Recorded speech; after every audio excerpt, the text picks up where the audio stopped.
Hello વાલા વિદ્યાર્થી મિત્રો, આજે આપણે પ્રકરણ 1માં ભૌતિક જગત વિશે ચર્ચા કરીશું. તો સૌથી પહેલાં આપણે જોઈએ તો માનવી વિશ્વમાં ઘણી બધી ઘટનાઓ વિશે જાણવાની જિજ્ઞાસા ધરાવતો હોય, તો એના વિશે સૌથી પહેલાં આપણે ચર્ચા કરીએ અને એના પ્રતિભાવ શું રહ્યા છે એ જાણીએ. તો માનવી સદાયથી તેની આસપાસ ફેલાયેલી વિશ્વની જાણકારી માટે જિજ્ઞાસા એની રહેલી હોય છે. અનાદિકાળથી લખ્યું છે, એટલે કે ઘણા વર્ષોથી અવકાશમાં રાતે ચમકતા અવકાશી પદાર્થો તેને સંમોહિત કરતા હોય છે. તમે પણ જોયા હશે કે ઘણા અલગ અલગ પ્રકારના રાતે તારા હોય છે, એ ચમકતા હોય છે. તો જ્યારે પહેલા જમાનામાં ખૂબ જ આનંદિતથી એ લોકો રાત્રિના તાળા નિહાળતા જોવા મળતા હતા. એમ જ જોઈએ તો દિવસ અને રાતનું નિયમિત રીતે પુનરાવર્ત થવું, બરાબર, દિવસ થાય રાત થાય દરરોજ એવી રીતે નિયમન day by day every day એનું પુનરાવર્તન થાય છે. પછી એવી જ રીતે આપણે ઋતુચક્રની વાત કરીએ તો ઋતુઓમાં પણ તમે જુઓ કે સૌથી પહેલાં આપણે અહીંયા વાર્ષિક ચક્ર તરીકે પણ આપણે ઉલ્લેખ કરેલો છે. તો તમને ખબર છે કે ચોમાસું આવે, હાલ ચોમાસું ચાલી રહ્યું છે, એના પછી શિયાળો આવે, પછી પાછું ઉનાળો આવશે, પછી પાછું ચોમાસું આવશે. તો આવી જ રીતે આ જે ઋતુચક્ર છે એ સંપૂર્ણપણે ચાલતું રહે છે. ત્યારબાદ તમે ગ્રહણો જોયા હશે, સૂર્યગ્રહણ આવે, ચંદ્રગ્રહણ આવે. આપણે એક આગળ દાખલો ગણ્યો તો એની અંદર પણ સૂર્યગ્રહણ વિશે તમે સમજ્યા હશો. એમ જ ભરતી ઓટ, જ્વાળામુખીઓ. તેવી જ રીતે તમે જ્યારે અબિયાલ વરસાદ પડતો હોય તો એવી રીતે જ તમે મેઘધનુષ્ય પણ જોયેલું હશે. તો આવા ઘણા બધા તમને આશ્ચર્યજનક જે સ્ત્રોત જોયેલા હોય છે, જેનાથી માનવીમાં ઘણી જ જિજ્ઞાસા જોવા મળે છે. એને પણ ઘણા બધા આશ્ચર્યજનક પામવાળા પ્રકારો પણ છે. ઉદાહરણ તરીકે આપણું જીવન પણ એક જ અલગ પ્રકારનું છે, જેને સમજવું ખૂબ જ ઊંડાણપૂર્વક સમજવું ખૂબ જ અઘરું પડે છે. તો એ જીવનને પણ જાણવું ખૂબ જ જરૂરી છે, તથા તેની વર્તણૂકની વિસ્મયકારક વિભિન્નતાઓ, બરાબર. આમ જ જીવનની અંદર ઘણા પ્રકારોમાં, વિશ્વના ઘણા દ્રવ્યોમાં ઘણી જ બધી પ્રકારની વિભિન્ન પ્રકારની જોવા મળે છે. ઉદાહરણ તરીકે આપણે માણસની જ વાત કરીએ તો માણસના દરેકના જ અલગ અલગ વિવિધ સ્વરૂપના, એટલે કે એના ચહેરો જોઈએ તો દરેક વ્યક્તિઓનો ચહેરો કેવો છે, અલગ અલગ છે, એટલે કે એકદમ વિભિન્નતા ભરેલા છે. પ્રાણીઓમાં પણ અલગ અલગ જોવા મળે છે. તો આમ આ બધા જે જીવનને લગતા અને જે એની વિભિન્ન પ્રકારો જે રહેલા છે એ ખૂબ જ આશ્ચર્યજનક અને એ ખૂબ જ જિજ્ઞાસા ઉત્પન્ન કરે તેવા હોય છે. આમ પ્રકૃતિમાં આવા જ આશ્ચર્યજનક અને વિસ્મયો પ્રત્યે મનુષ્યની કલ્પનાશીલતા અને જિજ્ઞાસાશીલ જેનું મગજ છે અલગ અલગ રીતે પોતાનો પ્રતિભાવ આપે છે, બરાબર. તો વ્યક્તિ દરેક અલગ અલગ રીતે પોતાનો પ્રતિભાવ આપે છે અને એની જિજ્ઞાસા પણ રહેલી હોય છે. આમ મનુષ્યનો એક એવો પ્રતિભાવ રહેલો છે કે તેની આસપાસની જે બી ભૌતિક પર્યાવરણને ધ્યાનપૂર્વક અવલોકિત કરવો. તો તમને ખબર હશે કેટલાક અવલોકનો કેટલાક વૈજ્ઞાનિકો પણ આપણે જોયા હોય છે, કે અથવા તો કેટલાક લોકો પણ હોય છે કે જે પોતાની આસપાસ રહેલી વસ્તુઓનું ખૂબ જ ધ્યાનપૂર્વક અવલોકન કરતા હોય છે. અને કેટલીક વાર એ લોકો જે હોય છે, વૈજ્ઞાનિકોને આપણે ઉદાહરણ તરીકે લઈએ તો વૈજ્ઞાનિકો શું કરતા, તો કુદરતની ઘટનાઓને ખૂબ જ શાંતિથી અવલોકન કર્યા બાદ એની અંદર જે પણ અર્થપૂર્ણ પેટર્ન હોય, એટલે કે જે રિપીટેશન હોય, જેવી રીતે આગળ વાત કરી કે રાત અને દિવસનું નિયમન પુનરાવર્તન થતું હોય, તો આમ જ દરરોજ એનું અવલોકન કરવામાં આવે અને એ ઘટનાઓનું સંપૂર્ણપણે જાણવામાં આવે, તથા જ તેના સંબંધો શોધવામાં આવે, તેની પ્રકૃતિ સાથેની જે પણ આંતરક્રિયા છે તે શોધવામાં આવે અને એનો ઉપયોગ કરીને નવા સંસાધનો બનાવવામાં આવે અને તેનો ઉપયોગ કરવામાં આવે છે. આમ સમયાંતરે મનુષ્યના આવા ઘણા જ પ્રયત્નોથી આધુનિક વિજ્ઞાન અને ટેકનોલોજી તરફ દોરી જાય છે. તો દોસ્તો, આ થઈ પહેલા પ્રશ્નની વાત કે તમે સમજી શકો કે માનવ જે છે એની ઘણી જ જિજ્ઞાસાઓ રહેલી છે. માનવ મગજ છે એ ખૂબ જ જિજ્ઞાસાશીલ છે અને ઘણી બધી વસ્તુઓ ઉપર ધ્યાન દોરે, અવલોકન કરે, તેનું અર્થપૂર્ણ એની પેટર્ન બનાવે, એની પર સંશોધન કરે છે અને જે પણ પ્રકૃતિ સાથે એની આંતરક્રિયા કરીને એ ખૂબ જ નવા નવા સાધનો બનાવવા એટલે કે આધુનિક વિજ્ઞાન તરફ અને ટેકનોલોજી તરફ દોરી જાય છે. તો આ એક પહેલા પ્રશ્ન તરફ હતી કે જે માનવની જિજ્ઞાસા અને તેનો પ્રતિભાવ સમજાવે છે. હવે આપણે આગળ જોઈએ તો સાયન્સ શબ્દ વિશે આપણે જાણીએ અને વિશ્વની અંદર અલગ અલગ દેશોએ જે યોગદાન આપેલું છે તે જોઈએ. તો સાયન્સ જે શબ્દ છે એ શબ્દ એક લેટિન ભાષાનો શબ્દ છે જેને સિન્ટિયા પરથી થયેલો છે. બરાબર. સાયન્સ ક્યાંથી આવેલો છે? તો સાયન્સ એ લેટિન શબ્દ છે. આ યાદ રાખજો. બરાબર. MCQમાં પૂછાય શું કહે છે? સિન્ટિયા પરથી થયેલો છે. બરાબર. તો સાયન્સ એ લેટિન શબ્દ છે. ક્યાંથી? લેટિન ભાષામાં શબ્દ છે અને લેટિન ભાષામાં તેને શું કહે છે? તો સિન્ટિયા કહે છે. તો આમ સિન્ટિયા પરથી સાયન્સ શબ્દ આવેલો છે. બરાબર. તો આ તમારે યાદ રાખવાનું. આમ હજુ આપણે જોઈએ તો જેનો અર્થ સંસ્કૃત ભાષામાં જાણવું. બરાબર. અને જેનો અર્થ એટલે કે સિન્ટિયાનો અર્થ શું થાય છે કે જાણવું. અને બીજી તરફ આપણે આગળ જઈએ. બરાબર. તો આમ સાયન્સ શબ્દ છે, સાયન્સ છે એ લેટિન ભાષામાં સિન્ટિયા ઉપરથી આવ્યો અને જેનો અર્થ થાય છે જાણવું. હવે બીજી ભાષામાં જોઈએ તો હવે આપણે સંસ્કૃત ભાષામાં જોઈએ તો સંસ્કૃત ભાષાનો શબ્દ વિજ્ઞાન તથા અરબી ભાષાનો શબ્દ જોઈએ તો ઇલ્મ પણ આ જ અર્થ વ્યક્ત કરે છે. એટલે કે જાણવાનો વ્યક્ત જ અર્થ કરે છે. બીજા તરફ જઈએ. બરાબર.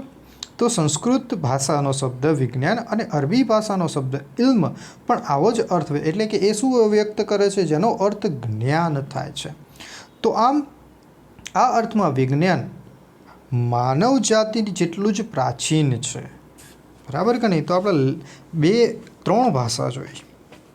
પહેલી વાત કરીએ તો સાયન્સ શબ્દ એ લેટિન ભાષાનો છે. લેટિન ભાષામાં સિન્ટિયા છે જેનો અર્થ જાણવું થાય છે. એવી જ રીતે સંસ્કૃત ભાષાનો શબ્દ વિજ્ઞાન છે. અરબી ભાષાનો શબ્દ ઇલ્મ છે જેનો અર્થ જ્ઞાન થાય છે. આમ જ વિજ્ઞાન માનવ જાતિનું જેટલું જ પ્રાચીન છે. એટલે કે વિજ્ઞાન પહેલાંથી જ પ્રસિદ્ધ થયેલું છે. આમ હવે આપણે કયા કયા દેશોની વાત કરીએ તો કેટલાક દેશો આપણે ઇજિપ્ત, ભારત, ચીન, ગ્રીસ, મેસોપોટેમિયા તથા વિશ્વના અનેક અન્ય દેશો પ્રાચીન સભ્યતાઓ વિજ્ઞાનની પ્રગતિમાં ખૂબ જ મહત્ત્વનો યોગદાન રહેલો છે. બરાબર. એટલે કે ઘણા વર્ષો પહેલાં પણ વ્યક્તિઓએ ઘણી જ રીતે વિજ્ઞાનનો ઉપયોગ કરીને એની સભ્યતાઓનો વિકાસ કરેલો છે અને એ ધીરે ધીરે આગળ આવેલા છે. ઉદાહરણ તરીકે લઈએ તો 19મી સદીમાં યુરોપમાં વૈજ્ઞાનિક ક્ષેત્રે હરણફાળ ભરાઈ હતી. 20મી સદીના મધ્ય વિભાગમાં આંતરરાષ્ટ્રીય વિજ્ઞાનમાં આંતરરાષ્ટ્રીય ઉપક્રમ બની રહ્યો છે જેમાં એવા ઘણા જ દેશોએ પોતાની સભ્યતાઓ અને તેને ઝડપથી વિકાસમાં ફાળો આપ્યો છે. તો તમે પણ જોયું હશે કે પહેલાંના જમાનામાં આપણે કોમ્પ્યુટરની વાત કરીએ તો આખા એક ઘર જેટલું કોમ્પ્યુટર હતું. ત્યારબાદ ધીરે ધીરે એની અંદર વધુને વધુ સંશોધનો થતા ગયા એટલે દરેક દેશોએ પોતપોતાનું યોગદાન આપતા ગયા અને એ રીતે આજે આપણે લેપટોપની વાત જે આપણે કોમ્પ્યુટર હતું એ ખૂબ જ નાનામાં નાનું કોમ્પ્યુટર થઈ ગયું. તમે તમારા ઘરે લેપટોપનો પણ ઉપયોગ કરી શકો. સાથે આવી હાલ તો પામટોમ એટલે કે હાથમાં રહી શકે એટલા પામટોમ આવી ગયા છે. ઉદાહરણ તો આવી રીતે આપણે વૈજ્ઞાનિક ક્ષેત્રે ઘણા જ આપણે આગળ વધી રહ્યા છે. તો આમ એનો આપણે વિકાસની દૃષ્ટિએ વિજ્ઞાનના વિકાસની દૃષ્ટિએ ઘણા જ દેશોએ ઘણી જ રીતે પોતપોતાની ક્ષમતા પ્રમાણે પોતે એની અંદર ફાળો આપેલો છે. તો હવે આપણે આના વિશે જ આગળ જઈએ. હવે જોઈએ આપણે તો વિજ્ઞાન અને વૈજ્ઞાનિક પદ્ધતિ. વિજ્ઞાન અને વૈજ્ઞાનિક પદ્ધતિ શું છે તે વિશે સમજાવો.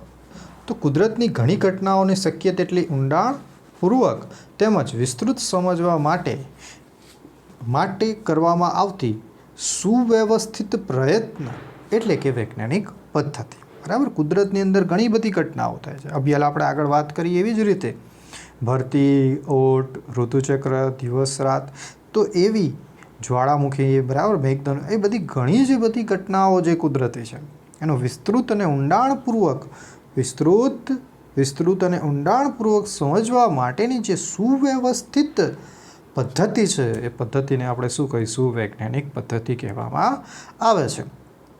તેમજ આની અંદર જ્ઞાનનો ઉપયોગ કુદરતી ઘટનાઓ એ સુવ્યવસ્થિત ઘટનાઓનો આપણે ઉપયોગ કરી શું કરી શકાય? તો આગાહી કરી શકાય, એના ઉપર નિયંત્રણ લાવી શકાય અને બદલવાનો પણ પ્રયત્ન કરી શકાય. આગાહી કરી શકાય એટલે એનો મતલબ કે તમને ખબર જ છે કે અભિયાલ ધારો કે વરસાદ ઋતુનો સિઝન ચાલતી હોય છે તો હવામાન વિભાગવાળા લોકો આગાહી કરી શકે કે આજે વરસાદ પડશે, 2-3 દિવસ પછી વરસાદ પડશે. તો આમ આવી ઘણી જે આપણે આગાહી કરી શકીએ અને તેના ઉપર એના અનુસાર આપણે એની પર નિયંત્રણ પણ લાદવી શકીએ છીએ. આમ આજુબાજુમાં જે કંઈ પણ જોવા મળતી હોય તેના આધારે સંશોધન કરવું, પ્રયોગો કરવા અને આગાહી કરવી એ વિજ્ઞાન છે. બરાબર. તો વિજ્ઞાન શું કહેવાય? તો વિજ્ઞાનની આપણે ભાષા જોઈએ તો અહીંયા શું કહે છે? તો આપણી આજુબાજુ જે કંઈ જોવા મળે તેના આધારે સંશોધન કરવું, પ્રયોગો કરવા, આગાહી કરવી તે વિજ્ઞાન છે. બરાબર. તો આપણી આસપાસ જે કંઈ જોવા મળે છે તેના આધારે સંશોધન કરવું, પ્રયોગો કરવા અને આગાહી કરવા તે શું છે? તેને વિજ્ઞાન કહેવામાં આવે છે. આમ વિશ્વને સમજવા માટેની જિજ્ઞાસા, પ્રકૃતિના રહસ્યો ઉકેલવાનું વિજ્ઞાનમાં સંશોધન તરફનું પ્રથમ પગલું છે. બરાબર કે નહીં? તો વિજ્ઞાનનું પ્રથમ પગલું જોઈએ તો આપણી જોડે શું જોવા મળે છે? તો વિશ્વને સમજવા, તેની જિજ્ઞાસા, પ્રકૃતિમાં રહેલો રહસ્યનો ઉકેલવા વિજ્ઞાનમાં સંશોધન તરફનું પ્રથમ પગલું છે. આમ વૈજ્ઞાનિક પદ્ધતિમાં આંતરસંબંધ ધરાવતા કેટલાક પદ્ધતિસરના અવલોકનો, નિયંત્રણ પ્રયોગો, ગુણાત્મક, માત્રાત્મક તર્ક, ગાણિતિક નમૂનાઓ, આગાહી, સિદ્ધાંતો ચકાસવા, નકારવાનો સમાવેશ થાય છે. બરાબર. તો આવી રીતે આપણે ઘણી બધી નિયંત્રણો પ્રયોગો કરી શકીએ. બરાબર. ગુણાત્મક, માત્રાત્મક, ગાણિતિક તમે મોડલ પણ જોયા જ હશે ઘણા બધા. બરાબર. એમાં આગાહી કરી શકાય, સિદ્ધાંતો ચકાસવા અને નકારવા અથવા તો નકારવા તેના વિશે થાય છે. આમ અનુમાન અને નિરાધાર કલ્પનાઓનું સ્થાન પણ વિજ્ઞાનમાં છે. પરંતુ વૈજ્ઞાનિકને સિદ્ધાંતો છેવટે ત્યાં જ સ્વીકાર્ય બને છે જ્યારે તેને સંબંધિત અવલોકનો, પ્રયોગો દ્વારા સત્યર્થતા ચકાસી શકાય.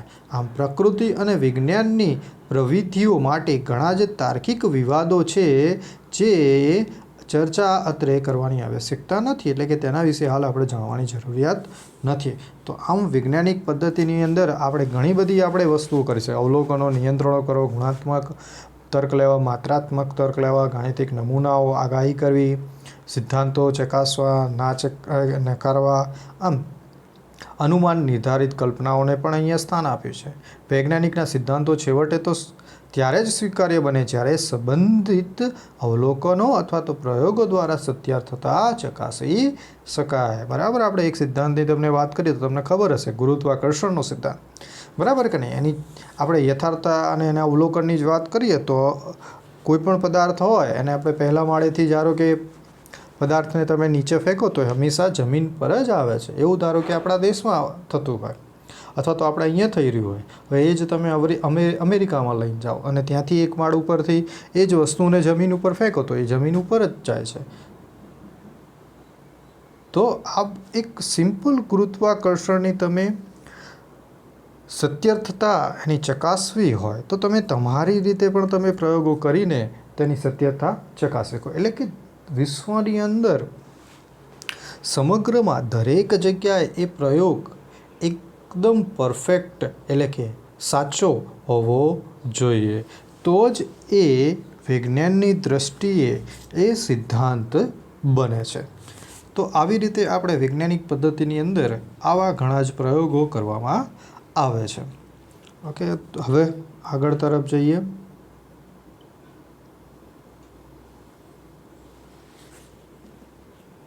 હવે વિજ્ઞાન એ હંમેશા ગતિશીલ રહેલું છે.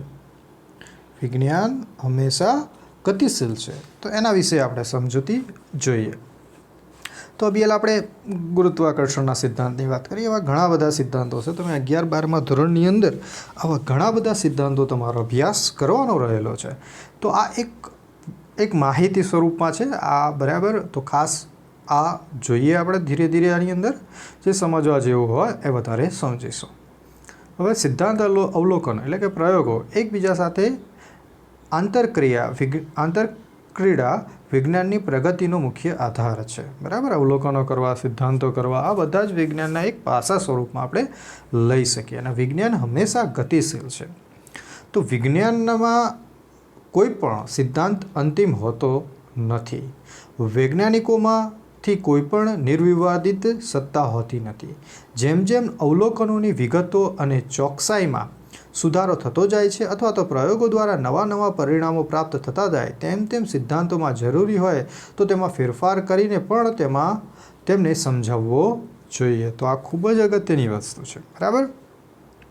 કોઈ પણ પહેલા સદીમાં, ધારો કે કોઈ પણ 16મી સદીમાં કોઈ પણ સિદ્ધાંત શોધ્યો હોય, પણ જેમ જેમ સદી આગળ 19મી સદી આવી, 20મી સદી આવી અને એના અવલોકનો ફેરથી એને ચકાસતા જતા જાય અને એ પ્રયોગો કરતા જાય અને એની અંદર ઘણા નવા પરિણામો આવતા જાય અને એ સિદ્ધાંતની અંદર જે પણ જરૂરિયાતો ઊભી થાય તો એમાં ફેરફાર કરી શકાય અને એ કરીને ફેરથી જ નવો સિદ્ધાંત આપવામાં આવે છે. આમ ઘણીવાર મોટા ફેરફારો જોવા પણ મળે છે. ઓકે, તો આ એક સિમ્પલ વાત હતી, બરાબર. પહેલાંના જમાનામાં એવું કહેવાતું કે પૃથ્વી એકદમ સપાટ છે અથવા તો પૃથ્વી એક ગોળ છે, પણ ત્યારબાદ વધુ આગળ ને આગળ જોતાં આપણને શું મળે જોવા કે પૃથ્વી એક નારંગી જેવી, એટલે કે થોડી ઉપસેલી અને થોડી ચપટી છે. કેટલાક ભાગમાં ધ્રુવ પ્રદેશ ભાગમાંથી ઉપસેલી અને ચપટી પણ જોવા મળે છે, બરાબર. તો આવી રીતે ઘણા જ આપણને ફેરફારો જોવા મળે છે અને અહીંયા વૈજ્ઞાનિકો ફેરફારો કરી શકે છે, બરાબર. એના ઉપર કોઈ પણ ચોક્કસ એવું રહેલું નથી કે આ જ એકવાર સિદ્ધાંત બન્યો એટલે એ ફાઇનલ. તો ઘણીવાર એની અંદર પરિવર્તનો થતા રહેલા હોય છે. હવે આગળ તરફ જઈએ તો ઘણીવાર ફેરફારો મોટા પણ હોતા નથી. હવે અહીંયા એક ઉદાહરણ આપ્યું છે.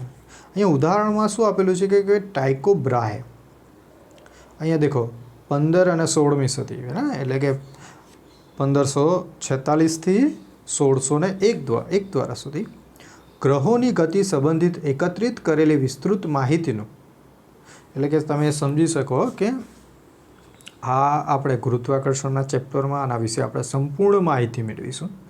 હબીહાલ માત્ર થોડી જ માહિતી મેળવીશું. આપણે અહીંયા સમજવાનો છે સિદ્ધાંત. તો ટાઇકો બ્રાહે, બરાબર, શું કર્યું તો ગ્રહો વિશે એક ઘણી બધી પ્રયોગો કર્યા અને પ્રયોગોના આધારે એને ઘણી બધી માહિતી એકત્રિત કરી.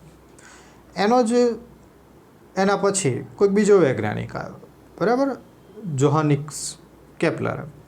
એને 1571થી 1630 સુધી એના જ પ્રયોગો, ટાઇકો બ્રાહે જે કરેલા પ્રયોગો હતા ગ્રહો ઉપર, એના ઉપર એને અભ્યાસ કર્યો, પરીક્ષણ કર્યું અને તેની માહિતી લીધી. અને ત્યારબાદ હજુ આગળ જઈએ અને આ બધી જ માહિતી કોણે લીધી તો નિકોલસ કોપરનિકસે લીધી.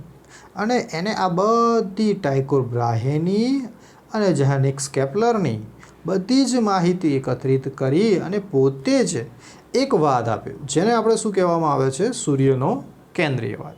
સૂર્યનો કેન્દ્રીયવાદ એટલે કે સૂર્ય સ્થિર છે અને એની આસપાસ બીજા બધા જ ગ્રહો એની આસપાસ ભ્રમણ કરે છે, એટલે કે સૂર્ય સમગ્ર સૂર્યમાળાના કેન્દ્રમાં સ્થિર છે, જેને આપણે સૂર્યનો કેન્દ્રીયવાદ કહેવામાં આવે છે. તેમજ એક એને બીજી વાત કીધી, શું કીધી કે સૂર્ય જે છે એ સ્થિર છે ને એની આસપાસ વર્તુળાકારમાં કક્ષામાં ગ્રહો ફરે છે. વર્તુળાકાર કક્ષાના બદલે હવે એને લંબવૃત્તીય કક્ષામાં ગ્રહો ફરે છે, તેવી રીતે વધુ સારી રીતે સમજાવી શકાય છે. એટલે કે વર્તુળાકાર કરતાં લંબવૃત્તીય કક્ષામાં વધુ સારી રીતે તેને સમજાવી શકાય છે. તો આવી રીતે આમ તમે જોઈ શકો કે ટાઇકો બ્રાહે માહિતી જે એકત્રિત કરી એના પછી કેપ્લરે અને એના પછી જોહન નિકોલસે અલગ જ માહિતી દ્વારા સૂર્યનો કેન્દ્રીયવાદ આપ્યો. તો આમ અલગ અલગ સમય જતાં તેની અંદર, એટલે કે સિદ્ધાંતમાં ઘણા જ ફેરફારો જોવા મળે છે, બરાબર છે. તો અને પછી પણ સમજી શકાય છે. આમ ઘણીવાર પ્રયત્નોના પ્રવર્તમાન સિદ્ધાંતો નવા અવલોકનો સમજાવવા માટે અસમર્થ હોય બરાબર, એટલી વાત થઈ આપણે સમજાવવાની, તો એની વિશે વાત કરી કે વિજ્ઞાન ગતિશીલ છે. હવે આપણે બીજા તરફ જઈએ. બીજામાં શું કહે છે કે ક્વોન્ટમ મિકેનિક્સનો વિકાસ કેવી રીતે થયો. તો હવે આપણે વાત તો કરીએ બેલ પ્રયોગો કરે એના આધારે, પરંતુ કેટલાક પ્રયોગો હોય છે, બરાબર, એ ઘણા બધા સિદ્ધાંતો હોય તો એ ઘણા બધા સિદ્ધાંતોને કેટલીક વાર સમજવા માટે અસમર્થ પણ રહેલું હોય. બરાબર, એટલે કે કેટલાક સિદ્ધાંતો હોય એ પ્રવર્તમાન સિદ્ધાંતોનો નવા અવલોકનો સમજાવવા માટે અસમર્થ હોય. આના કારણે પણ વિજ્ઞાનમાં મોટી ખળભળાટ મચે છે. આમ 20મી સદીની શરૂઆતમાં જોવા મળ્યું કે સમયનો સૌથી સફળ ન્યૂટોનિયન યંત્રશાસ્ત્રનો સિદ્ધાંત પરમાણુય ઘટનાના મૂળભૂત લક્ષણો સમજાવવામાં અસમર્થ નીવડ્યો. બરાબર, તો શું કહે છે, જે ન્યૂટનનો યંત્રશાસ્ત્રનો જે નિયમ હતો એ જ નિયમ અથવા તો એ જ યંત્રશાસ્ત્રનો નિયમ આપણે પરમાણુય ઘટનાની અંદર લઈએ તો એ પરમાણુની ઘટના યંત્રશાસ્ત્રના સિદ્ધાંત અનુસાર સમજાવી શકાતું નથી. એટલે એ થયું કે એ નિષ્ફળ નીવડ્યો. તો શું કરવું હવે? તો આમ આ જ રીતે પ્રકાશનું તરંગ સ્વરૂપ ફોટોઇલેક્ટ્રિકની લાક્ષણિકતા સમજાવવામાં પણ નિષ્ફળ રહ્યું.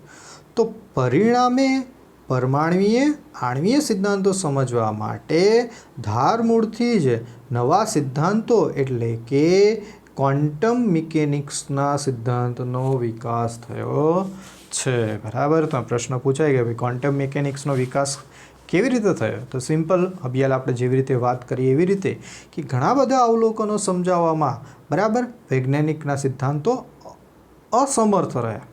તો આના કારણે ઉદાહરણ તરીકે અહીંયા લખ્યું છે કે ભાઈ પરમાણુય ઘટનાના મૂળભૂત જે સિદ્ધાંતો હતા તો લક્ષણો હતા એ ન્યૂટનના સિદ્ધાંતો, જે ન્યૂટનના યંત્રશાસ્ત્રોના સિદ્ધાંત વડે સમજાવી શકાયું નહીં. એવી જ રીતે પ્રકાશનું તરંગ સ્વરૂપ પણ ફોટોઇલેક્ટ્રિકની લાક્ષણિકતા દ્વારા સમજાવવામાં નિષ્ફળ ગયું. તો આમ આ જે નિષ્ફળ જવાની જે ઘટના હતી તો એની જ રીતે આપણે પરમાણુય અને આણ્વીય સિદ્ધાંતો સમજવા ખૂબ જ જરૂરી પડ્યા અને એ ખૂબ જ સૂક્ષ્મ લેવલે હોય છે. એટલા માટે એની અંદર માટે નવા મિકેનિક્સની શરૂઆત થઈ જેને ક્વોન્ટમ મિકેનિક્સ કહેવામાં આવે છે અને ક્વોન્ટમ મિકેનિક્સનો વિકાસ થવાનું શરૂ થયું. બરાબર છે, તો આટલે આ વિકાસ થવાની વાત કરીએ આપણે. તો હવે આગળ જઈએ. હવે પરમાણુ મોડેલનો વિકાસ સમજીએ. તો અહીંયા ઘણા બધા પ્રયોગો અવલોકનો કરવામાં આવ્યા. તો અહીંયા રધરફોર્ડે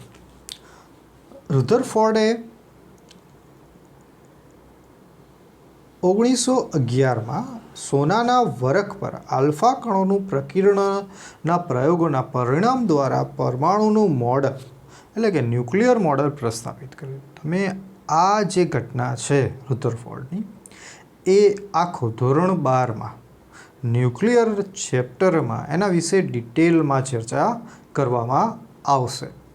આ જે ચેપ્ટર છે એ તમને 11 અને 12ની અંદર શું ભણવામાં આવે છે એના વિશેની એક પરિકલ્પના સમજી શકો. બરાબર, તો પરમાણુ મોડલ એટલે અથવા પરમાણુ મોડલમાં શું જોવામાં આવે છે? તો સૌથી પહેલાં કોણે? તો રધરફોર્ડે શું કર્યું? તો સોનાની વરખ ઉપર આલ્ફા કણોનું પ્રતિદાન પ્રયોગો કરીને પ્રકીર્ણનના પ્રયોગોના પરિણામ દ્વારા પરમાણુનું ન્યુક્લિયર મોડલ પ્રસ્થાપિત કર્યું. આમ નીલ બોહર આગળ જોઈએ આપણે તો બોહરે અથવા તો નિલ્સ બોહરે હાઇડ્રોજન 1913માં હાઇડ્રોજન પરમાણુનો ક્વોન્ટમવાદનો પાયો બન્યો.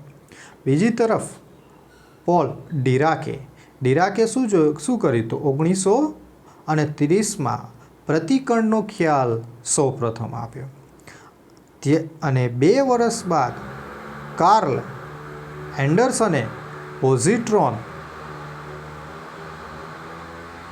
એટલે કે ઇલેક્ટ્રોનના પ્રતિકણને પ્રાયોગિક શોધ દ્વારા તેની પુષ્ટિ કરી. બરાબર, તો આવી રીતે આપણે તો આ હતું આપણે પરમાણુ મોડલ વિશે વાત કરી કે પરમાણુ વિશે તમે સમજી શકો. બરાબર. તો પરમાણુ મોડલના વિકાસની વાત કરી તો સૌથી પહેલાં આપણે શું વાત કરી તો રુધરફોર્ડે સોનાની વરખ પર આલ્ફા કણોનું પ્રતિકરણનું પ્રયોગના પરિણામ ઉપરથી ન્યુક્લિયર મોડલ બનાવ્યું. ત્યારબાદ બોહરે પરમાણુનો ક્વોન્ટમવાદનો પાયો બન્યો. ત્યારબાદ ડીરાકે પ્રતિકરણનો ખ્યાલ આપ્યો અને એન્ડરસને પોઝિટ્રોન એટલે કે ઇલેક્ટ્રોનનો પ્રતિકરણની પ્રાયોગિક શોધ કરી. તો આ તમે પરમાણુ મોડલમાં લખી શકો. તો આ પ્રશ્ન થઈ ગયો પરમાણુ મોડલનો. હવે આગળ જઈએ તો હવે આગળ શું કહે છે? આગળ કહે છે કે ફિઝિક્સ એટલે શું, અથવા તો એનો અર્થ સમજાવો, તો શબ્દ સમજાવો. બરાબર. તો ફિઝિક્સ વિશે આપણે વાત કરીએ તો પ્રાકૃતિક વિજ્ઞાનના વિભાગોમાં ભૌતિક વિજ્ઞાન એક મુખ્ય વિભાગ છે, જેની અંદર વિભાગની અંદર જોઈએ તો રાસાયણ વિજ્ઞાન આવે, જીવ વિજ્ઞાનનો પણ સમાવેશ થાય છે. બરાબર કે નહીં? ઓકે. હજુ આપણે એક આગળ વાત જોઈએ તો ભૌતિક વિજ્ઞાન અંગ્રેજી અક્ષરમાં વપરાતો શબ્દ શું છે તો ફિઝિક્સ છે. બરાબર. ભૌતિક વિજ્ઞાન માટે અંગ્રેજીમાં વપરાતો શબ્દ આપણને ખબર છે ફિઝિક્સ છે. ફિઝિક્સ એ પ્રકૃતિ એનો અર્થ ધરાવતો ગ્રીક શબ્દ ઉપરથી આવે છે. સંસ્કૃત શબ્દમાં જેને ભૌતિકી પરથી પણ ભૌતિક જગતને લગતા વિજ્ઞાન માટે ભૌતિક વિજ્ઞાન શબ્દનો ઉપયોગ થયો છે. તો પ્રશ્ન આમ થઈ શકે કે ભૌતિક વિજ્ઞાનનો શબ્દ એટલે શું, તો ક્યાંથી આવે? તો આ સમજાવી શકાય. ફિઝિક્સ એક પ્રકૃતિ એવો અર્થ ધરાવતો ગ્રીક શબ્દ ઉપરથી આવે છે. સંસ્કૃતનો શબ્દ ભૌતિકી પરથી ભૌતિક જગતને લગતા વિજ્ઞાન માટે ભૌતિક વિજ્ઞાન શબ્દનો ઉપયોગ થયો છે. આમ ભૌતિક વિજ્ઞાનની આપણે વ્યાખ્યા આગળ જોયેલી તો હતી જ, અહીંયા પણ આપી છે કે કુદરતના મૂળભૂત નિયમોનો અભ્યાસ કરતું વિજ્ઞાન એટલે પણ ભૌતિક વિજ્ઞાન. વિવિધ પ્રાકૃતિક ઘટનાઓને અભિવ્યક્ત રજૂ કરતું વિજ્ઞાન એટલે પણ ભૌતિક વિજ્ઞાન કહી શકાય છે. તો કુદરતના મૂળભૂત નિયમોનો અભ્યાસ કરતું એટલે પણ ભૌતિક વિજ્ઞાન. વિવિધ પ્રાકૃતિક ઘટનાઓનો અભિવ્યક્ત રજૂ કરતું વિજ્ઞાનને પણ આપણે ભૌતિક વિજ્ઞાન કહી શકીએ. બરાબર છે. તો આ હતી આપણે ભૌતિક શબ્દ વિશેની વાત. ભૌતિક વિજ્ઞાન કોને કહેવાય એના વિશે. આમ હવે એના પછી ભૌતિક વિજ્ઞાનના કાર્યક્ષેત્રના વિસ્તારનું સંક્ષિપ્ત વર્ણન કરીએ તો આપણે હવે આગળનો પ્રશ્ન એમ લઈ શકાય કે એકીકરણ અને ન્યૂનીકરણ સમજાવો. તો ભૌતિક વિજ્ઞાનના બે મુખ્ય વિચારો છે. બે મુખ્ય વિચારો કયા છે? એકીકરણ અને બીજું છે ન્યૂનીકરણ. બરાબર. તો હવે એકીકરણ અને ન્યૂનીકરણ વિશે આપણે ચર્ચા કરીએ. તો ભૌતિક વિજ્ઞાન અંતર્ગત આપણે જુદી જુદી ઘટનાઓને સમજાવવા કેટલીક સંકલ્પનાઓ અને નિયમોના પદનો પ્રયત્ન કરીએ. ઉદાહરણ તરીકે હવે પ્રભાવ ક્ષેત્ર અને જુદી જુદી પરિસ્થિતિઓમાં કેટલાક સાર્વત્રિક નિયમોને અભિવ્યક્ત સ્વરૂપે ભૌતિક જગતને જોવાનો છે. બરાબર. એટલે પ્રભાવ ક્ષેત્ર અને જુદી જુદી પરિસ્થિતિઓમાં આપણે એના નિયમોને અભિવ્યક્તને સ્વરૂપ ભૌતિક જગતને જોવાનું છે. અહીંયા એક ઉદાહરણ આપ્યું છે. ઉદાહરણમાં શું છે એ જોઈએ. ઉદાહરણ કીધું છે કે ન્યૂટને આપેલો એક ગુરુત્વાકર્ષણનો નિયમ, જમીન પર સફરજનનું પતન થવું, પૃથ્વીનું આસપાસ ચંદ્રની ગતિ કરવી, સૂર્યની આસપાસ ગ્રહોની ગતિ કરવી ને સમજાવી શકાય છે. આવી જ રીતે વિદ્યુત ચુંબકીય માટેનો સિદ્ધાંત, મૂળભૂત સિદ્ધાંત, મેક્સવેલના સમીકરણનો સિદ્ધાંત. બરાબર. આ વિદ્યુત ચુંબકીય છે અને જે મેક્સવેલનો સિદ્ધાંત છે એ તમે 12મા ધોરણમાં આખું વિદ્યુત શાસ્ત્ર, ચુંબકીય શાસ્ત્ર ભણવાના છો, એટલે અવિયલ બહુ ચિંતા કરવી નહીં. આગળ આવશે દરેક વસ્તુ ધીરે ધીરે તમને સમજ પડતી જશે. આમ વિદ્યુત અને ચુંબકત્વના સિદ્ધાંતોનો સંચાલન કરે છે. આમ કુદરતના પ્રવર્તમાન મૂળભૂત બળોને એકીકરણના પ્રયત્નો એકીકરણ સંશોધનને પ્રતિબિંબ કરે છે. એટલે કે આ જે બધા જોઈએ આપણે જે આગળની વાત કરી કે ભાઈ ગુરુત્વાકર્ષણનો નિયમ હતો એ સફરજનનું પતન થવું એના ઉપર પણ લાગુ પડે. ચંદ્ર છે એ પૃથ્વીની આસપાસ ગતિ કરે છે, એ પણ ગુરુત્વાકર્ષણના કારણે છે. તેમજ ઘણા બધા ગ્રહો છે એ સૂર્યની આસપાસ પણ ભ્રમણ કરે છે. તો આ બધાની પાછળ એકીકરણમાં કયો નિયમ રહેલો છે? તો આપણને ખબર પડી કે ભાઈ ગુરુત્વાકર્ષણનો નિયમ રહેલો છે. તો આવા ઘણા બધા ઉદાહરણ ઉપરથી બધા જ મૂળભૂત બળ એટલે ગુરુત્વાકર્ષણનું બળ એટલે કે મૂળભૂત બળોનું શું કર્યું? એકત્રિત કરી અને તેના પ્રયોગો કરીને એના સંશોધનોનું પ્રતિબિંબ કરે છે. તો એવી જ રીતે આ એક વાત થઈ. હવે બીજી વાત કરીએ તો ન્યૂનીકરણની. તો એમાં શું કહે છે કે હવે કોઈક મોટા અને ખૂબ જ જટિલ તંત્રના ગુણધર્મો અને તેમના સાદા ઘટકો વચ્ચેની આંતરક્રિયાના ગુણધર્મો તારવા એ એક સંબંધિત પ્રયત્ન છે. આવા પ્રયત્નોને ન્યૂનીકરણ કહે છે. એક મોટો અને ખૂબ જ જટિલ તંત્રનો ગુણધર્મો, તેના સાદા ઘટકો અને તેમની વચ્ચેની આંતરક્રિયાના ગુણધર્મો તારવવા તે એક સંબંધિત પ્રયત્ન છે, જેને આપણે આવા પ્રયત્નોને ન્યૂનીકરણ કહેવામાં આવે છે. હવે ઉદાહરણ તરીકે આપણે અહીંયા જોઈએ તો શું આપેલું છે ઉદાહરણ? દાખલા તરીકે લીધું છે કે ભાઈ 19મી સદીમાં વિકસેલ વિષય એટલે કે થર્મોડાયનેમિક્સમાં એની અંદર તાપમાન, આંતરક્રિયા, ઉર્જા, એન્ટ્રોપી જેવી જ સ્થૂળ ભૌતિક રાશિના પદોમાં મોટા તંત્ર સાથે એકત્રિત કરી લેવું પડે છે. તો આ જે ઉદાહરણથી એ શેનું થયું? તો ન્યૂનીકરણનું. બરાબર ને? કારણ કે થર્મોડાયનેમિક્સની અંદર આપણે ઘણી બધી ઘટનાઓ જોઈ શકીએ અને એની અંદર તાપમાન આવશે. આ તમે થર્મોડાયનેમિક્સ આ વર્ષ એટલે 11મા ધોરણમાં જ ભણવાના છો, તો ત્યારે તમને દરેક વસ્તુ વિશે સમજ પડશે. હબિયાલ માત્ર ધ્યાન રાખો. બરાબર? ત્યારબાદ ગતિવાદ અને સ્ટેટિસ્ટિકલ યંત્રશાસ્ત્ર વિષયનું સ્થૂળ તંત્ર આણ્વિક ઘટકોનો ગુણધર્મોનો પદમાં રાશિઓનું અર્થઘટન કરવામાં આવ્યું હતું. જેમ કે તંત્રનું તાપમાન અણુઓની સરેરાશ ગતિ ઉર્જા સાથે સંબંધિત હોવાનું જણાય છે. બરાબર છે? તો આવી રીતે આપણે એકીકરણ અને ન્યૂનીકરણ વિશે સમજાવી શકીએ છીએ. ઓકે, તો હવે આગળ જઈએ. હવે તો આ પણ પ્રશ્ન પૂરો થયો, ન્યૂનીકરણ અને એકીકરણ. હવે જોઈએ ભૌતિક વિજ્ઞાનનું કાર્યક્ષેત્ર અને તેની ઉત્તેજનાઓ, એટલે કે જુદી જુદી એની શાખાઓ જોઈશું અને એની અંદર શું ભણવામાં આવે છે તે જોઈએ. ઓકે, તો હવે એના કાર્યક્ષેત્ર અને વિસ્તારની વાત કરીએ, એટલે કે એની અંદર વિવિધ એની શાખાઓ વિશે ચર્ચા કરીએ. તો એની અંદર મૂળભૂત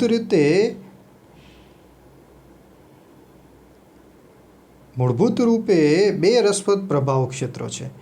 એક છે સ્થૂળ અને બીજું છે સૂક્ષ્મ. આ યાદ રાખવાનું, MCQમાં પૂછાય કે ભૌતિક વિજ્ઞાનના મૂળભૂત રૂપે બે રસપ્રદ પ્રભાવ ક્ષેત્રો કયા કયા છે? તો એક સ્થૂળ અને એક સૂક્ષ્મ છે. સ્થૂળ એટલે કે જે નરી આંખે જોઈ શકાય અને સ્થૂળ રાશિ કહેવાય અથવા તો સ્થૂળ વિશે સમજી શકાય, અને જે ના જોઈ શકાય એટલે કે સૂક્ષ્મ હોય એને ના જોઈ શકાય એટલે કે એ સૂક્ષ્મ. તો આમ બે પ્રભાવ ક્ષેત્ર રહેલા છે. આમ સ્થૂળ પ્રભાવ ક્ષેત્રમાં પૃથ્વી પરથી તથા ખગોળીય સ્તરની ઘટનાઓનો સમાવેશ પ્રયોગોમાં થાય છે. અને જ્યારે સૂક્ષ્મ પ્રભાવ ક્ષેત્રનો પરમાણુય, આણ્વીય અને ન્યુક્લિયર ઘટનાઓમાં સમાવેશ થાય છે. બરાબર ને? એટલે સ્થૂળ હોય જે જોઈ શકાય ને જે પ્રયોગમાં આપણે સામે કરી શકાય, તો એવા પ્રાયોગિક ઘટનાઓમાં એટલે પ્રયોગશાળામાં જાય. અને જ્યારે સૂક્ષ્મ પ્રભાવ ક્ષેત્રની વાત કરીએ તો એ ખૂબ જ સૂક્ષ્મ, તો પરમાણુય, આણ્વીય અને ન્યુક્લિયર ઘટનાઓનો સમાવેશ થાય છે. હવે એવી જ રીતે બીજી શાખાની અંદર વાત કરીએ તો આપણે વાત કરીએ તો પ્રચલિત ભૌતિક વિજ્ઞાન. તો એ પ્રચલિત ભૌતિક વિજ્ઞાન એ સ્થૂળ ઘટનાઓનો અભ્યાસ થાય છે. આ યાદ રાખવાનું. પ્રચલિત ભૌતિક વિજ્ઞાનની અંદર પણ પાછા આપણે બે ભાગ પાડેલા છે. બરાબર? જેમાં યંત્રશાસ્ત્ર, ઇલેક્ટ્રોડાયનેમિક્સ, પ્રકાશશાસ્ત્ર, થર્મોડાયનેમિક્સ જેવી વિવિધ શાખાઓનો સમાવેશ થાય છે. તો પ્રચલિત ભૌતિક વિજ્ઞાનમાં એટલે ક્લાસિકલ ફિઝિક્સમાં કઈ કઈ શાખાઓ આવેલી છે જે સ્થૂળ ઘટનાઓનો અભ્યાસ કરે છે? તો આ MCQમાં પૂછાય. તો એની અંદર પ્રચલિત ભૌતિક શાસ્ત્રમાં યંત્રશાસ્ત્ર, ઇલેક્ટ્રોડાયનેમિક્સ, પ્રકાશશાસ્ત્ર અને થર્મોડાયનેમિક્સ જેવી વિદ્યા શાખાઓનો સમાવેશ થાય છે. હવે એની અંદર આપણે આગળ જોઈએ કે જે ન્યૂટનના ગતિના નિયમો, ગુરુત્વાકર્ષણના નિયમો આધારિત યંત્રશાસ્ત્ર એ કણોની ગતિ, દ્રઢ, વિરૂપશીલ પદાર્થો એટલે કે વિરૂપણ પદાર્થો આવશે તમારે, બરાબર, પદાર્થની ગતિ કણોના વ્યાપક તંત્ર સાથે સંકળાયેલ છે. એટલે કે આપણે સૌથી પહેલાં યંત્રશાસ્ત્ર વિશે વિચારીએ તો યંત્રશાસ્ત્રમાં આપણે શેનો અભ્યાસ કરીએ? તો યંત્રશાસ્ત્રની અંદર આપણે ન્યૂટનના ગતિના નિયમો, ગુરુત્વાકર્ષણના નિયમો, એ નિયમોનો કણોની ગતિ ઉપર લાદી શકીએ, દ્રઢ પદાર્થ ઉપર લાગી શકીએ, બરાબર, પદાર્થની ગતિ ઉપર લાદી શકીએ અને કણોના વ્યાપક તંત્ર સાથે સાંકળીને તેનો અભ્યાસ કરવામાં આવે છે. તો આ બધું આ જે મેં વાત કરી એ દરેક વસ્તુ આપણે ચેપ્ટરમાં ભણવાની છે. એટલે કે 11મા ધોરણમાં આપણે યંત્રશાસ્ત્ર વિશે જ અભ્યાસ કરવાનો છે. તો આપણે દરેક વસ્તુ આ 11મા ધોરણમાં આગળ જોઈશું. એવી જ રીતે જેટ દ્વારા બહાર નીકળતા વાયુ વડે રોકેટનું આગળ વધવું, બરાબર, એ પણ ન્યૂટનના ગતિનો ત્રીજો નિયમ કદાચ તમે જાણતા પણ હશો. હવામાં પ્રસરતા ધ્વનિના તરંગો, બરાબર, એના વિશે પણ આપણે ચર્ચા કરીશું. પાણીના તરંગો, બોજ હેઠળ વળી રહેલા સળિયાનું સંતુલન વગેરે યંત્રશાસ્ત્ર સંબંધિત સમસ્યાઓ છે. તો આ બધી જ સમસ્યાઓ આપણે યંત્રશાસ્ત્રની અંદર અભ્યાસ કરવાનું આવશે. તો તમને પ્રશ્નમાં પૂછી શકે કે યંત્રશાસ્ત્રમાં શેની સમસ્યાઓનો ઉકેલ મેળવવામાં આવે છે, તો શેનો અભ્યાસ કરવામાં આવશે? તો આ જે આપણે આગળ વાત કરી એ તમે એમાં દર્શાવી શકો. તો આ યંત્રશાસ્ત્ર વિશે વાત કરી. હવે આપણે આગળ વાત કરીએ ઇલેક્ટ્રોડાયનેમિક્સ. તો ઇલેક્ટ્રોડાયનેમિક્સમાં આપણે જોઈએ તો ઇલેક્ટ્રોડાયનેમિક્સમાં વિદ્યુતભાર અને ચુંબકીય પદાર્થો સાથે સંકળાયેલ વિદ્યુત ચુંબકીય ઘટનાઓ સાથે સંબંધિત છે. ત્યારબાદ આ દેખો, આ 12મા ધોરણમાં આપણે આ વિદ્યુતભાર વિશે ભણીશું, ચુંબકત્વ વિશે પણ ભણીશું, બરાબર. અહીંયા લખ્યું છે કુલમ્બનો નિયમ પણ ભણીશું, ઓર્સ્ટેડનો નિયમ ભણીશું, એમ્પિયરનો નિયમ ભણીશું, ફેરેડેનો નિયમ. આ બધું જ આપણે 12મા ધોરણમાં ભણવામાં આવશે. તો હવે આપણે આ યાદ રાખીશું. આમ આ નિયમોને મેક્સવેલમાં તેના પ્રચલિત સમીકરણોનો સમાવેશ કરી અનુમોદિત કરે છે. આમ ચુંબકીય ક્ષેત્રમાં વીજ પ્રવાહાધારિત સુવાહક ગતિ, પછી બરાબર, પછી આપણે એસી વોલ્ટેજ હે ને, એટલે કે પ્રત્યાવર્તીય વોલ્ટેજ આપણે જે ઘરે આવે છે એસી વોલ્ટેજ, એ તો આખું આપણે ચેપ્ટરમાં પણ આવશે, તો એનો પણ આપણે અભ્યાસ કરીશું, બરાબર. વીજ પ્રવાહાધારિત જે સુવાહકની ગતિ છે એ પણ આપણે અભ્યાસ કરીશું.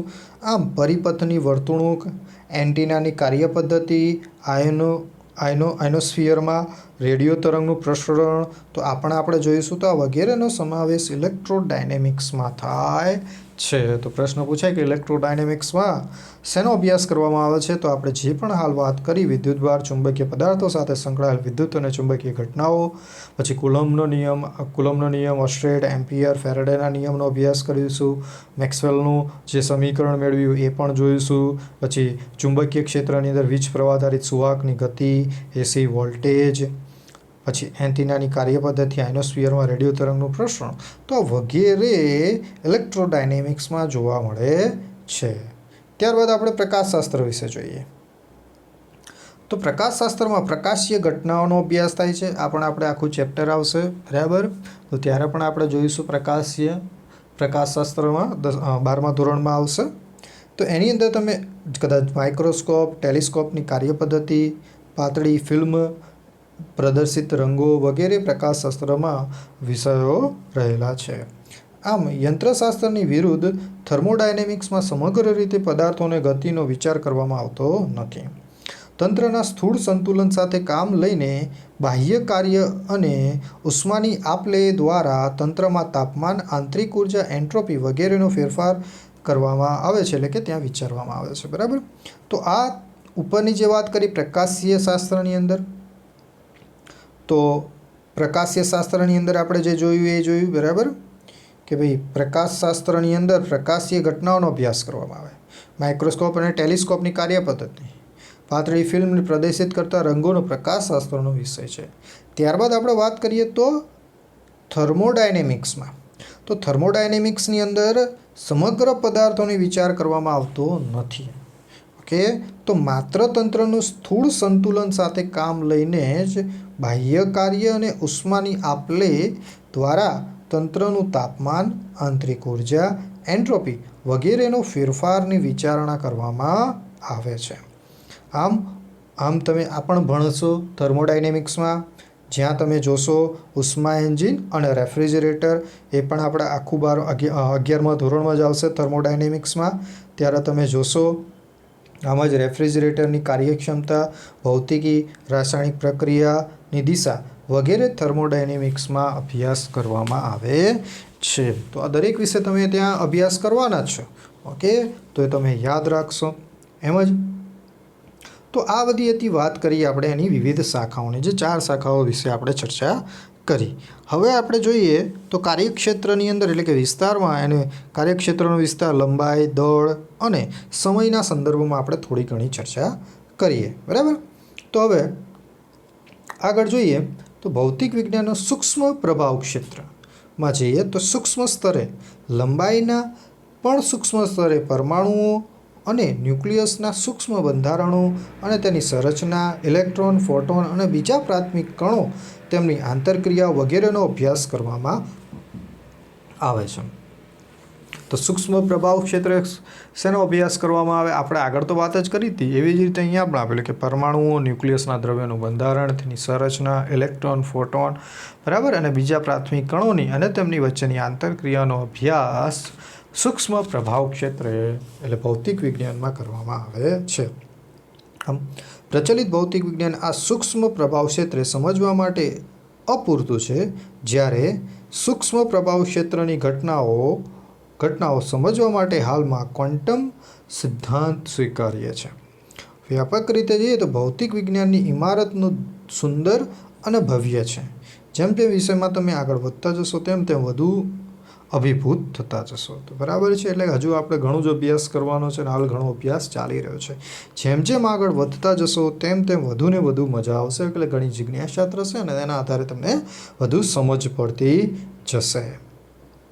હવે આપણે એના કેટલાક કાર્યક્ષેત્ર વિશે કેટલું વિસ્તારેલું હતું એના વિશે વાત કરીએ. તો એનો વિસ્તાર આપણે જોઈએ તો લંબાઈમાં, દ્રવ્યમાનમાં, સમયમાં, ઉર્જા જેવી ભૌતિક રાશિઓનું આશ્ચર્યજનક મૂલ્યોને આવરી લે છે. જોકે જોઈએ તો ભૌતિક વિજ્ઞાનમાં એક ઇલેક્ટ્રોન, પ્રોટોન વગેરેની સાથે સંકળાયેલી લંબાઈ અતિ સૂક્ષ્મ માપક્રમ 10⁻14 મીટર કે તેનાથી પણ નાની છે. એટલે કે ઇલેક્ટ્રોનનું આપણે અહીંયા વાત કરી છે, બરાબર. એટલે આપણે તમને ખબર છે કે ભાઈ આગળ તમે સમજ્યા હશો કે પરમાણુની જે ન્યુક્લિયસ છે એની જે ત્રિજ્યાની વાત કરો તો પરિમાણની વાત કરવામાં આવે તો કેટલી આવે? 10⁻14, તો 10⁻15 મીટર સુધીની આવે. એટલે આ ઘણી જ ખૂબ જ નાની લંબાઈ છે. તેની જ વિરુદ્ધ આપણે બરાબર આકાશગંગા અને સમગ્ર વિશ્વની વાત કરીએ તો એનો વિસ્તાર આપણને કેટલો જોવા મળે છે? તો અહીંયા કેટલો લખ્યો છે? 10⁻26 મીટર માપક્રમનો છે. આમ જ એ બંનેનો આપણે ગુણોત્તર, જો કે તમે આગળ ભણી પણ ગયા છો કે બંનેનો એટલે કે લંબાઈનો અતિ વિશ્વમાં મોટામાં મોટી લંબાઈ અને અતિ સૂક્ષ્મ લંબાઈનો ગુણોત્તર કરવામાં આવે તો કેટલો જોવા મળે? 10⁻40 ક્રમનો જોવા મળે છે કે તેનાથી વધુ જોવા મળે છે. આમ આ લંબાઈના માપક્રમની વાત કરીએ. હવે એવી જ રીતે પ્રકાશના વેગથી માપતા સમયના માપક્રમનો વિસ્તાર 10⁻22 સેકન્ડથી 10⁻18 સેકન્ડ જેટલો મળે છે. એવી જ રીતે હવે સમયની વાત કરીએ. હવે દ્રવ્યમાનની વાત કરીએ તો દ્રવ્યમાનનો વિસ્તાર એટલે કે ઇલેક્ટ્રોનનો સૌથી સૂક્ષ્મ દળ 10⁻30 કિલોગ્રામથી બરાબર અજ્ઞાત અવલોકિત વિશ્વનું દ્રવ્યમાન 10⁻55 કિલો જેટલું જોવા મળે છે. તો આમ આવી જ ઘણી જ ઘટનાઓ દ્વારા આપણે વિસ્તાર એટલે કે લંબાઈ અને દળ અને કદ સમયમાં એનો વિસ્તાર સમજી શકીએ છીએ. આમ બરાબર છે. તો આવી રીતે આપણને જોવા મળ્યો એનો વિસ્તાર. હવે આપણે એની ઉત્તેજના વિશે અથવા તો એની કેટલીક વાતો, પ્રગતિનું રહસ્ય થોડું ઘણું સમજ્યા. તો ભૌતિક વિજ્ઞાન